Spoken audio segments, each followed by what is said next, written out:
Hey guys, today I've got a 2013 Chevy Cruze diesel. We're going to do front and rear brakes on this. Pretty simple stuff. Do a quick oil change. The other thing they're complaining about is the cooling fan's running on high. I might dig into this, might not. But let's see how it goes.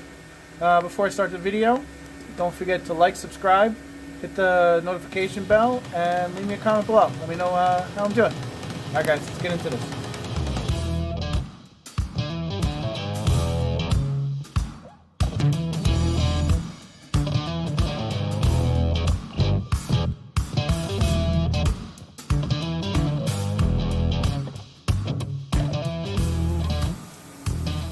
So, customer is complaining that the brakes are pulsating, meaning after a couple of stops the brakes get hot and then it just kind of shakes your fillings out of your mouth because the pads are essentially grabbing and not grabbing. And you look at the rotor, it's got a lot of hot spots. It looks like these rotors actually were sitting for a long time, like they were pretty rusted over. Maybe the car sat for a while. The brake pads themselves don't look terrible. It's kind of hard to see on here, but you know, there's still a decent amount of pad left. This is the same for both front. Let's see if I can show you guys the rear. So you can see the rear rotor is sort of the same way. It's got a lot of heavy pitting in it. Back side of the rotor also, it's kind of hard to see. I don't know if you guys can see it on camera here. Yeah, it's kind of hard to see, but the back side of the rotor is also pretty gnarly. Now, yeah, this rotor is not as bad, but still same thing. And again, the pads, you know, the pads aren't very far worn. So I'm gonna go ahead. We're gonna replace all 4 pads, rotors, and this thing should stop nice and smooth again. Okay, guys. So, pretty common front disc brake setup, caliber on bracket here. I've shown this before in other brake job videos I've done. What I'd like to do is, while everything is still attached, I try to find a way to at least compress the caliber without having to mess with pliers or you know, C-clamp or something to push the piston in. Usually, you know, there's a hole that you can kind of pry off inside the caliber into the hole. I'm going to pry right off of the rotor and the pad. Since I'm going to replace it anyway, I'm not worried about damaging anything. So I'm just going to get in here with my little body ply tool. Use this for clips and stuff. And I'm just going to force the caliber towards me. The piston is getting pushed in towards the caliber. And if I turn this again, you can see now I've got a released caliber. This will make getting it off of the rotor and everything much easier. Everything I'm using here is pretty basic hand tools. I don't really have anything fancy aside from an impact gun on the air, but I mean, you could do this with basic hand tools anyway, which is what I usually do to get the caliber off a lot of these. Sometimes you have to hold the slider, and some of them have like a hex head on it, so you can hold it with one wrench while you loosen up the other one. While I'm here taking this off, it's a good point to mention these here are what the caliber is sliding on. So when you get this off and you're getting ready to put everything back together, you want to pull these out, make sure they're not rusted, got any kind of water or anything in them. If the grease is still good, you should be okay. But if they are dry, I recommend a good caliper grease. I mean, you can use any kind of wheel bearing grease, you know, something like that. And just lube up those pins. If they are too bad, you will have to replace them, because if they are hung up, this will actually keep the caliber from releasing, and then you'll drag on the rotor. What happens then is everything gets hot, expands, and drags even more, and you'll end up destroying your rotor and the pads, and you'll have to do the whole procedure again. Another thing to note, don't let the weight of the caliper hang on the brake hose. There's usually an inner and an outer piece of rubber on this and some kind of corded reinforcement. If you let it hang, you can actually damage the inner tube where the hydraulic fluid is, and again the hydraulic pressure will push in, but it won't let it go back, and you'll get a caliper that hangs onto the pads, and you will overheat the rotor, pads, everything, and you'll be doing the job all over again. So use a piece of wire hanging up on a coil or something, hold it up against the bracket, you know, the steering knuckle like I have it here. Just don't let it hang on the hose itself. So now that I got this off, I'm going to take the pads out. I'm going to get the caliper bracket off. On this is I believe these are 22 millimeters. The bolts that held on the caliper were 10 millimeter. So I'm going to get the bracket off. The rotor's held on with a single Torx. It's a T30, I believe. To get that off of there, I'm going to replace the slider clips that the pads are on. But when I take them off, I'm going to clean the bracket up as well, because a lot of times what happens is you'll get rust buildup underneath here, and again, the pad won't be able to slide well. You want everything to float really nicely in here. So, you know, when you take them off, just make sure everything's clean. If you have to take a file to some of these to knock off some of the rust scale before you put the new sliders on. So, I'm going to get the pads off. Keep going.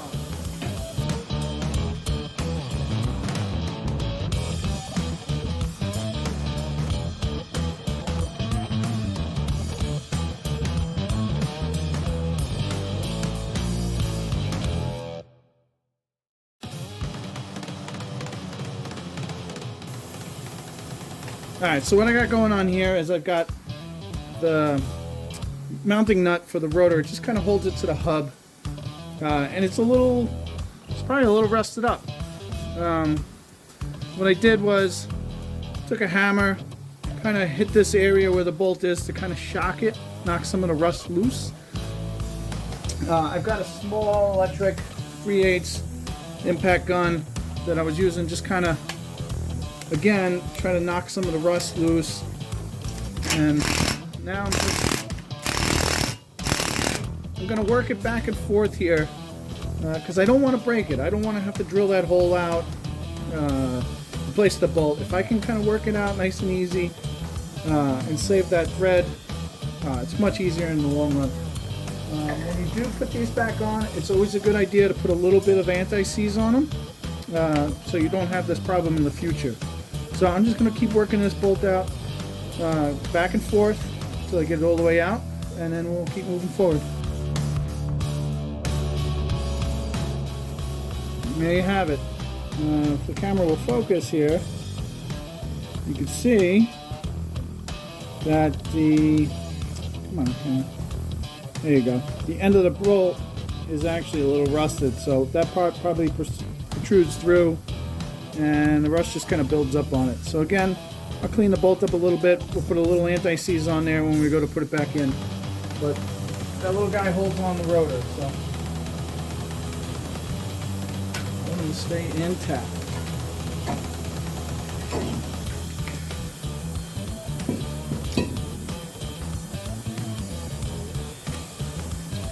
Alright, here you go.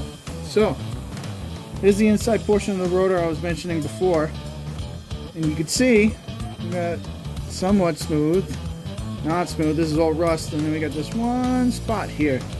So this is probably what they were feeling. Once the rotors and the pads got a little warm, the pad would slip over here, hit this spot, grab. So every time this is rotating, it's grabbing here, and you're getting a pulsation.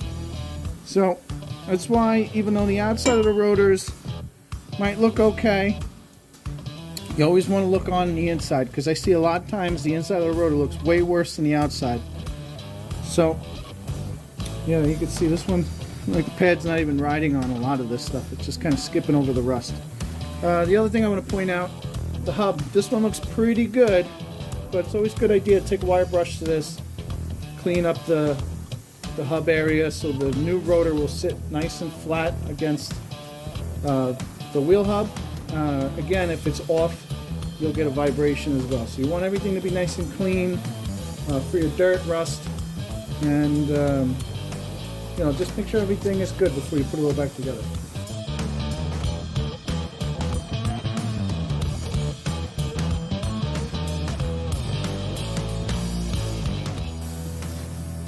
Okay, these are the metal clips I was talking about earlier. These are just kind of held on. Like I wanted to point out, you can see this one still looks pretty clean. The other side has some rust buildup. So again, take some time, either on a bench grinder with a wire wheel, try to clean this up, even by hand. If you have to take a file, just, you know, you're not trying to remove material as much as you're just trying to remove the rust scale. So get it nice and clean, both sides. See, this one's a little rusted up. Again, it's not terrible. Just on this side's got a little rust buildup. We're just going to clean all that off before we put new slides on there. The other thing is, make sure this is nice and clean, brake clean, and then also make sure that your sliders move nice and freely. To remove them, I mean, you really just unhook the dust boot and you just pull out. You see the grease that's on there. Put it back on, you just slide it in. There's nothing really to it. So I'm going to clean this up and put my new clips in, and then we're going to start putting the rotor and everything back together for the front. Okay guys, as you can see, I got the new rotor on. Before you put it on, take brake clean to both machine surfaces where the pads ride. Clean it up, give them a wipe down. You want to get all the oil, grease, whatever's on them from shipping, you know, from being in the box. You don't have to worry about so much about the hub. Some of them are painted like this, some of them are raw metal. It doesn't really matter. You just need to make sure that the surface where the brake pads are going to ride is clean. The other thing too, the mounting bolt that I mentioned before, anti-seize on the threads because you want to make sure that comes out easily again. There probably is a torque spec for this, but usually what I do is I just kind of run it down till it seats against the rotor and just kind of give it, you know, a little snug. It doesn't have to be tight. It's not really doing anything to hold the rotor to the car. The wheel is what's really clamping everything together. So, you know, just snug tight. It doesn't have to be overly tight. So once that's all done, I cleaned up my caliper slide bracket. I put my new slides in. You do not need to put any grease, anything underneath the bracket or on top. These usually move pretty good the way they are, nice and clean. The modern pads have, a lot of times have some kind of coating. I mean, if you really want to, you could put a little bit of brake lube on the edges of the pads here where they ride in the brackets. And then some people like to put grease on the back sides here. Most of these newer pads have this backing on them that keeps them from vibrating and squealing. I don't like putting anything on this type of pad. I just put them in just like this, no lube, no nothing. I haven't had any noises, any bad braking performance complaints, anything. So that's what I'm going to do now. I'm going to mount the bracket back on, I'm going to load the calipers on, and then get the caliper back on just the same. I should probably mention quick, the lower bolt on the, my hand so you guys can see, the lower bolt on the strut I removed so I can gain access to the bolt on the caliper bracket. As long as you don't remove the top bolt, move everything around too much, you shouldn't have to worry about any kind of alignment issues. The bolt goes right through. It's a through hole size. I just kind of took the nut off, pushed the bolt through enough just so I can get the socket onto these bolts. So I just wanted to mention that in case you guys are, you know, trying to do the same job and you're going, hey Will, I don't know how you guys got into that one bolt there. So I just wanted to point out I removed that one bolt, and I'm gonna go ahead and tighten these guys. I'll put that bolt back, and pads, caliper back on, wheel on, front should be done.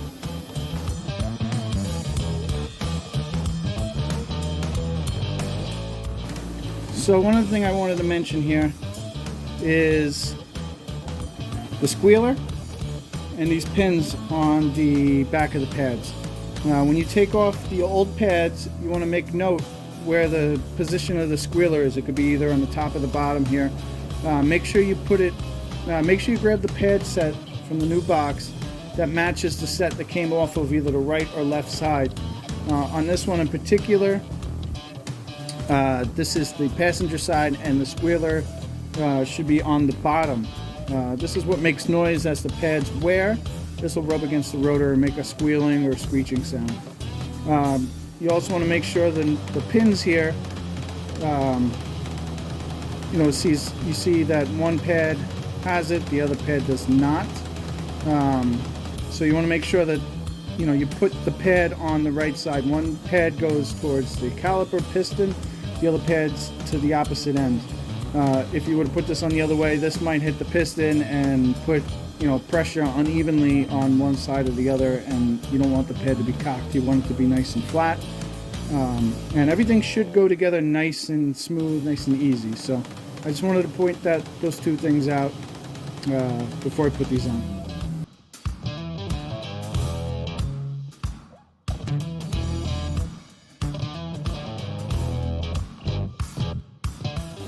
Okay, there you have it. New rotors, new pads, cleaned up bracket, new slides.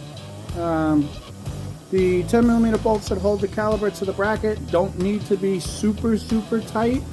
Just snug them down. Like you can see in the video, I kind of just give them a good whack with my hand. There's probably a torque spec for it.